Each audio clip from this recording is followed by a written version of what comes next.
Greetings, friends of the Charleston Area Justice Ministry. I am the Reverend Nelson B. Rivers III, proud pastor of the Charity Missionary Baptist Church, a founding member of CAJM, and a long-time work in the field of social justice and civil rights.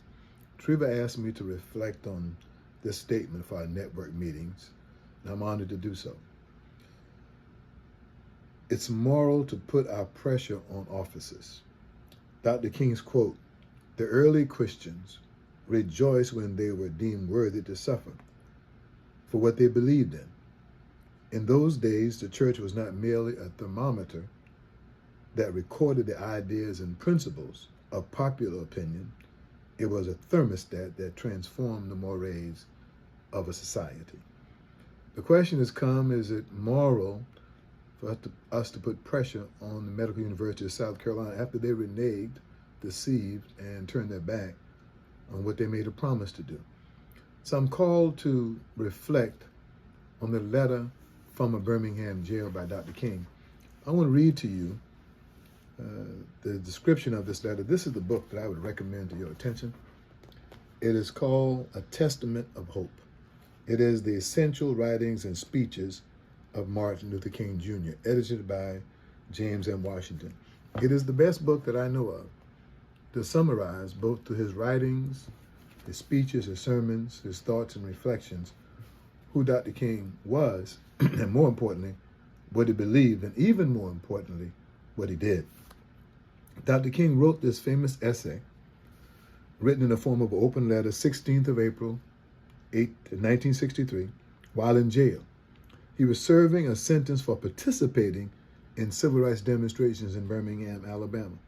He rarely took the time to defend himself against his opponents. It's very important. If I were to write a response to everybody who criticizes me for doing this work, I would not have time to do this work. But 8 prominent, quote-unquote, liberal Alabama clergy people, all white, published an open letter earlier in January of that year, called on King to allow the battle of integration to continue in the local and federal courts, and warned that King's nonviolent resistance would have an effect of inciting civil disturbances. Dr. King answered the Christian ministers to see that the meaning of the Christian discipleship was at the heart of the African-American struggle for freedom, justice, and equality. It's important for us as Black people and as members of CAJM to communicate with all of you, regardless of your background, your ethnicity, your race, that I believe that it's the calling of a Christian to do justice, but also a calling of a Christian to create tension with the unjust and those who seek to do injustice. Why do I say that? Let me give you a reflection from Dr. King. King, in answering this letter, made this point, and maybe one of these points we've not done enough at CAJM.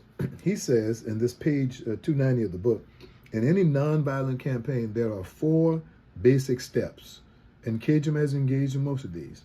Collection of facts to determine whether injustices are alive. We've done that. Negotiation. We've negotiated.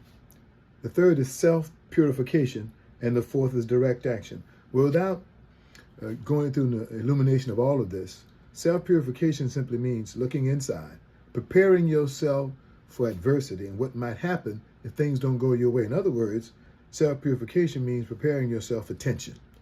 And then, of course, the last of the 4, he talked about direct action means that before you take the direct action, you're supposed to self-purify, get yourself ready. Let me show you what King said back to these white clergy people who were Christians, who were in Alabama, and they were some of the ones who were supposed to be fair, or at least moderate. And they wrote him saying, stop, because you're creating tension and you're making white folk basically upset. And so, it wasn't making Black folk upset.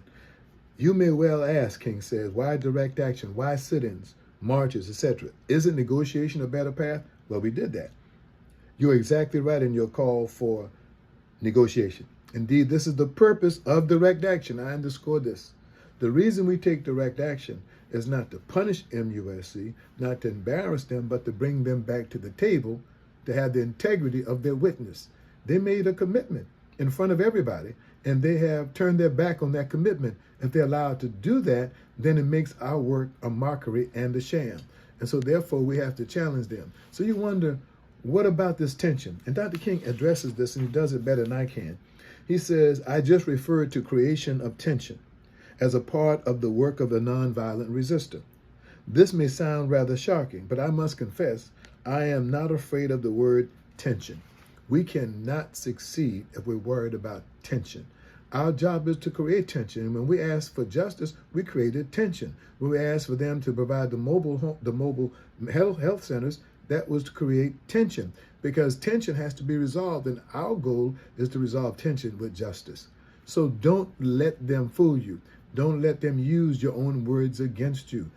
Dr. King's work was grounded in the ethic of Christianity and the love that emanates from Christianity, and you should not become weary in well-doing. I want you to understand this.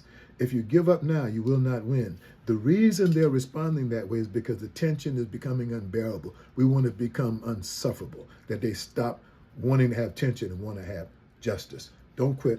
Now is the time. I encourage you, I implore you, read the messages of the great nonviolent prophet of the 20th century, Dr. Martin Luther King Jr. Don't just use what people say about him. I believe, as my friend Freddie Haynes says, Dr. King has a prima facie evidence of identity theft. We've stolen the liberation theologian, who he was, and made him a nice Negro. Beloved, they didn't kill him because he was a nice Negro. They killed him because he created tension. But his death led to a revolution that changed the face of America. Sometimes tension is good, because without tension, there's no seeking of solution.